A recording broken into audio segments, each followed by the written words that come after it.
تو یہی در حقیقت علماء یہود کا کردار بن چکا تھا۔ اَتَأْمُرُونَ النَّاسَ بِالْبِرِّ وَتَنْسَوْنَ أَنفُسَكُمْ، کیا تم لوگوں کو نیکی کا حکم دیتے ہو اور خود اپنے آپ کو بھول جاتے ہو؟ وَأَنْتُمْ تَتْلُونَ الْكِتَابَ، اور یہ سب کچھ تم کر رہے ہو اس حال میں کہ کتاب پڑھتے بھی ہو، تورات پڑھتے ہو، صاحب تورات ہو۔ ہمارے بھی بہت سے علماء کا، علماء سو جنہیں ہم کہتے ہیں، حال یہ ہو چکا ہے، خود بدلتے نہیں قرآن کو بدل دیتے ہیں، ہوئے کس درجہ فقیہان حکم بے توفیق۔ جو صورتحال ہے صرف قرآن کا متن بچا ہوا ہے، اس کے مفہوم میں، اس کی تفسیر میں، اس کے ترجمے میں تو تحریفیں موجود ہیں، بڑی بڑی تحریفیں موجود ہیں، متن بچا ہوا ہے، وہ اس لیے کہ اللہ تعالیٰ نے اس کی حفاظت کا ذمہ لیا ہے۔ وَاسْتَعِینُوا بِالصَّبْرِ وَالصَّلَاةِ، اور مدد حاصل کرو دو چیزوں سے، صبر اور نماز۔ یہ صبر کا لفظ یہاں پر بہت قیمتی ہے، بہت بامانی ہے۔ علماء سو کیوں وجود میں آتے ہیں؟ جب وہ دنیا کے کتے بن جائیں گے تو وہ دین کو بدنام کرنے والے ہوں گے۔ بظاہر دینی مناصب ہیں لیکن اصل میں ان کے پردے میں دنیا داری کی جا رہی ہے، صبر نہیں۔ بس صبر کے ساتھ اور نماز کے ساتھ، اس لیے کہ آپ صحیح راستے پر آئیں گے۔ اگر کوئی عالم دین لوگوں پر تنقید کرے گا، لولا ینہاہم الربانیون والاحبار، کیوں نہیں روکتے ان کے علماء اور ان کے اولیاء اور صوفیاء ان کو حرام کھانے سے اور جھوٹ بولنے سے؟ اگر کوئی شخص روکے گا اس کو پھر نذرانے تو نہیں ملیں گی، اس کی خدمتیں تو نہیں ہوگی۔ اگر تو دنیا میں صبر اختیار کرنا ہے تب تو آپ حق بات کہہ سکتے ہیں، اور اگر دنیاوی ایمبیشنز ہیں تو پھر آپ کو کہیں نہ کہیں کمپرومائز کرنا پڑے گا۔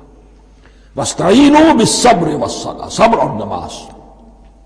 وَإِنَّهَا لَكَبِیرَةٌ، اور یقیناً یہ بہت بھاری شے ہے، بہت بھاری شے ہے۔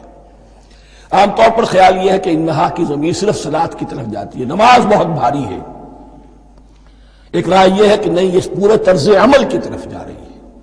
یہ طرز عمل کہ خود صبر کرو، اس دنیا میں صبر کرو، دنیا اور دنیا کے متعلقات میں کم سے کم پر قانع ہو جاؤ، اور حق کا بول بالا کرنے کے لیے میدان میں آ جاؤ، یہ طرز عمل۔ اور اس میں پھر نماز، الصلاۃ و عماد الدین۔ وَإِنَّهَا لَكَبِیرَةٌ إِلَّا عَلَى الْخَاشِعِينَ، یہ یقیناً بہت بھاری چیز ہے، یہ روش، یہ رویہ بھی بہت بھاری اور نماز بھی بہت بھاری ہے، سوائے ان خشوع رکھنے والوں کے، ڈرنے والوں کے، جن کے دل جھک گئے ہیں اللہ کے سامنے۔ الذین یظنون انہم ملاقو ربہم، جنہیں یہ یقین ہے کہ انہیں اپنے رب سے ملاقات کرنی ہے، جیسا کہ میں نے شروع میں توجہ دلائی تھی، وبالآخرۃ ہم یوقنون، یہ ایمان بالآخرت ہے جو انسان کو سیدھا رکھتا ہے عمل کے میدان میں۔ الذین یظنون انہم ملاقو ربہم وانہم الیہ راجعون، اور جنہیں یہ یقین ہے کہ بالآخر اسی کی طرف ہمیں لوٹنا ہے۔ یا بنی اسرائیل اذکروا نعمتی التی انعمت علیکم وانی فضلتکم علی العالمین واتقوا یوما لا تجزی نفس عن نفس شیئا ولا يقبل منها شفاعة ولا یؤخذ منها عدل ولا هم ینصرون۔ صدق اللہ العظیم۔ رب اشرح لي صدری ویسر لي امری واحلل عقدۃ من لسانی یفقہوا قولی۔ جیسا کہ میں نے عرض کیا تھا، سورہ بقرہ کے 5ویں رکوع سے اور 14ویں رکوع تک تو مسلسل، بلکہ 15ویں رکوع کی بھی پہلی 2 آیات شامل کرنی ہوں گی۔ یہ 10 رکوعوں سے 2 آیات زائد ہیں کہ جن میں خطاب کل کا کل بنی اسرائیل سے ہے۔ البتہ اس میں یہ فرق ہے کہ پہلا رکوع جو ہے وہ ان کو دعوت پر مشتمل ہے، نبی اکرم صلی اللہ علیہ وسلم پر ایمان لانے کی پرزور دعوت۔ بقیہ یہ 9 رکوع جو ہیں یہ ان پر فرض قرارداد جرم ہے جو عائد کی جا رہی ہے۔ ہم نے تمہارے ساتھ یہ احسان و اکرام کیا، تم پر یہ فضل کیا، یہ کرم کیا، تمہیں یہ حیثیت دی، تمہیں یہ مقام دیا، تم نے اس طور سے اپنے اس مشن کی خلاف ورزی کی، اپنے مقام اور مرتبے کو چھوڑ کر اور دنیا پرستی اختیار کی۔ یہ جو 9 رکوع ہیں ان میں بنی اسرائیل کی تاریخ کا تو یوں سمجھیے کہ ایک بہت بڑا حصہ اور نمایاں اس کے فیچرز آئیں گے، لیکن یہ سمجھ لیجئے کہ اصل میں یہ امت مسلمہ کو بھی ایک پیشگی تنبیہ ہے کہ کوئی مسلمان امت جب بگڑتی ہے تو یہ چیزیں اس میں آ جاتی ہیں۔ چنانچہ احادیث موجود ہیں حضور کی، لَيَأْتِيَنَّ عَلَىٰ أُمَّتِي مَا أَتَىٰ عَلَىٰ بَنِي إِسْرَائِيلَ حَزْوَ النَّعْلِ بِالنَّعْلِ، میری امت پر بھی وہ سب حالات وارد ہوں گے جو بنی اسرائیل پر آئے، بالکل ایسے جیسے ایک جوتی دوسری جوتی سے مشابہ ہوتی ہے۔ ایک اور حدیث میں فرمایا لَتَتَّبِعُنَّ سُنَنَ مَن قَبْلِكُمْ، تم لازماً اپنے سے پہلوں کی پیروی کرو گے۔ اور اس میں اس حد تک بھی آپ نے وضاحت کر دی کہ اگر وہ سابق امت مسلمہ، سابق امت، اگر وہ گوہ کے بل میں گھسی تھی تم بھی گھسو گے، اور اگر ان میں کوئی بدبخت ایسا اٹھا جس نے اپنی ماں سے زنا کیا تو تم میں سے بھی کوئی شقی ایسا ضرور اٹھے گا جو یہ حرکت کرے گا۔ اس اعتبار سے ان رکوعوں کو پڑھتے ہوئے یہ نہ سمجھیے یہ اگلوں کی داستان ہے، پچھلوں کی کہانیاں ہیں، نہیں۔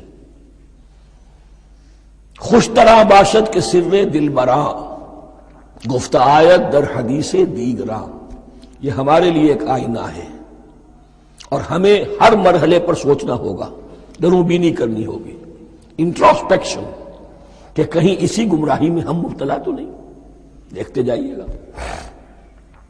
دوسرا نقطہ پہلے سے یہ سمجھ لیجئے، یہ جو 2 آیتیں میں نے چھٹے رکوع کی تلاوت کی ہیں، بعین ہی یہی 2 آیتیں 15ویں رکوع میں آئیں گی،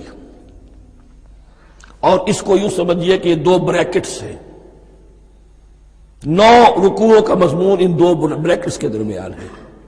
یہ 2 آیتیں یہاں سے بریکٹ شروع ہو رہی ہیں، وہ 2 آیتیں ان پر بریکٹ ختم ہو رہی ہیں، بعین ہی وہی آیات۔ ایک آیت میں تو شوشے کا بھی فرق نہیں، دوسری آیت میں صرف ترتیب بدلی ہے، مضمون وہی ہے۔ اس کے مابین جو کچھ ہے، اس سے باہر یہ جو 5واں رکوع تھا اس کے مضامین گویا کہ ضرب کھا رہے ہیں بریکٹ کے اندر کے سارے مضامین سے۔ یہ حساب کا بہت ہی عام فہم سا قاعدہ ہے، بریکٹ کے باہر کوئی رقم لکھی ہوئی ہے جس کے بعد کوئی زبر، کوئی جمع یا تفریق اگر نہیں ہے تو وہ ضرب کھائے گی، بریکٹ کے اندر جتنی بھی ویلیوز ہیں ان کے ساتھ ضرب کھائے گی۔ تو گویا کہ ہر قدم پر حضور پر دعوت، ایمان لانے کی دعوت اس پورے معاملے میں موجود ہے، اس لیے کہ اس میں بعض آیتیں ایسی آ گئی ہیں، ایک زیادہ نمایاں ایک کم نمایاں، جن سے کچھ لوگوں کو مغالطہ ہوا یا کچھ لوگوں نے فتنہ پیدا کیا جان بوجھ کر۔